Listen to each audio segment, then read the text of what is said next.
SSLC ಪೂರ್ವ ಸಿದ್ಧತಾ ಪರೀಕ್ಷೆಯ ಪ್ರಶ್ನೆ ಪತ್ರಿಕೆ ಸೋರಿಕೆ ಆರೋಪ ಪ್ರಕರಣದಲ್ಲಿ ಮುಖ್ಯ ಶಿಕ್ಷಕರು ಸೇರಿ 8 ಮಂದಿಯನ್ನ ಉತ್ತರ ವಿಭಾಗದ ಸೈಬರ್ ಕ್ರೈಂ ಪೊಲೀಸರು ಬಂಧಿಸಿದ್ದಾರೆ. ಬಂಧಿತರಲ್ಲಿ ತುಮಕೂರಿನ ಶಾಲೆಯೊಂದರ ಮುಖ್ಯ ಶಿಕ್ಷಕ ವಿಡಿ ಗಿರೀಶ್, ಕಲಬುರಗಿಯ ಶಾಲೆಯೊಂದರ ಮುಖ್ಯ ಶಿಕ್ಷಕಿ ಶಾಹಿದಾ ಬೇಗಂ, ಶಿಕ್ಷಕರಾದ ಮೊಹಮ್ಮದ್ ಸಿರಾಜುದ್ದೀನ್ ಮತ್ತು ಫರ್ಜಾನಾ ಬೇಗಂ, ಸಹ ಶಿಕ್ಷಕಿ ಫಹ್ಮದಾ, ರಾಮನಗರದ ಶಾಲೆಯ ಸಹ ಶಿಕ್ಷಕ ಅಹಮದ್ ಖಾನ್ ಹಾಗೂ ಇಬ್ಬರು ವಿದ್ಯಾರ್ಥಿಗಳು ಸೇರಿದ್ದಾರೆ. ಆರೋಪಿಗಳನ್ನ ವಶಕ್ಕೆ ಪಡೆದು ಪೊಲೀಸರು ವಿಚಾರಣೆಯನ್ನ ನಡೆಸುತ್ತಿದ್ದಾರೆ. ಹಿಂದಿ ವಿಷಯದ ಪ್ರಶ್ನೆ ಪತ್ರಿಕೆ ಯೂಟ್ಯೂಬ್ನಲ್ಲಿ ಹರಿದಾಡ್ತಾ ಇರೋದ್ರಿಂದ ಪ್ರಕರಣ ಬೆಳಕಿಗೆ ಬಂದಿದೆ. ತನಿಖೆಯ ವೇಳೆ ಸಮಾಜ ವಿಜ್ಞಾನ ಮತ್ತು ಇಂಗ್ಲಿಷ್ ವಿಷಯಗಳ ಪ್ರಶ್ನೆ ಪತ್ರಿಕೆಗಳು ಸೋರಿಕೆಯಾಗಿರುವುದು ಪತ್ತೆಯಾಗಿದೆ. ಈ ಸಂಬಂಧ ರಾಜ್ಯ ಶಾಲಾ ಪರೀಕ್ಷೆ ಮತ್ತು ಮೌಲ್ಯಮಾಪನ ಮಂಡಳಿಯ ಅಧಿಕಾರಿ ಪಿ ಮಂಜುನಾಥ್ ಅವರು ನೀಡಿದ ದೂರಿನ ಆಧಾರದಲ್ಲಿ ಉತ್ತರ ವಿಭಾಗದ ಸೈಬರ್ ಕ್ರೈಂ ಪೊಲೀಸ್ ಠಾಣೆಯಲ್ಲಿ ಪ್ರಕರಣ ದಾಖಲಾಗಿದೆ.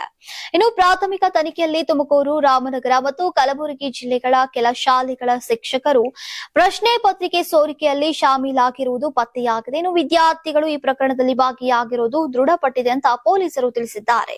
ಪ್ರಶ್ನೆ ಪತ್ರಿಕೆ ಸೋರಿಕೆ ಯಾವ ರೀತಿಯಲ್ಲಿ ನಡೆದಿದೆ ಮತ್ತು ಇನ್ನು ಯಾರು ಶಾಮೀಲಾಗಿದ್ದಾರೆ ಎಂಬ ಕುರಿತು ತನಿಖೆ ಮುಂದುವರೆದಿದೆ. ಇನ್ನು ಪ್ರಶ್ನೆ ಪತ್ರಿಕೆ ಸೋರಿಕೆಯ ಮೂಲ ಇನ್ನೂ ಪತ್ತೆಯಾಗಿಲ್ಲ. ಬೆಂಗಳೂರು, ಮೈಸೂರು, ಕಲಬುರಗಿ ಮತ್ತು ಶಿವಮೊಗ್ಗ ನಗರಗಳಲ್ಲಿ ಪ್ರಶ್ನೆ ಪತ್ರಿಕೆಗಳು ಹರಿದಾಡ್ತಾ ಇರುವಂತಹ ಮಾಹಿತಿ ಲಭ್ಯವಾಗಿದೆ.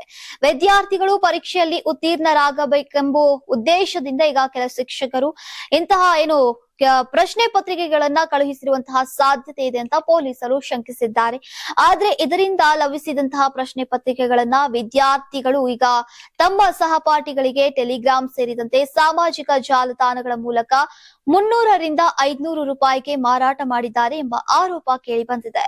ಇನ್ನು ಪ್ರಶ್ನೆ ಪತ್ರಿಕೆಗಳನ್ನ ಸಾಮಾಜಿಕ ಜಾಲತಾಣಗಳಲ್ಲಿ ಹಂಚಿಕೊಂಡಿರುವಂತಹ ಎಲ್ಲರ ವಿರುದ್ಧವೂ ಕಠಿಣ ಕಾನೂನು ಕ್ರಮ ತೆಗೆದುಕೊಳ್ಳಲಾಗುವುದು ಅಂತ ಪೊಲೀಸರು ಎಚ್ಚರಿಕೆಯನ್ನ ನೀಡಿದ್ದಾರೆ.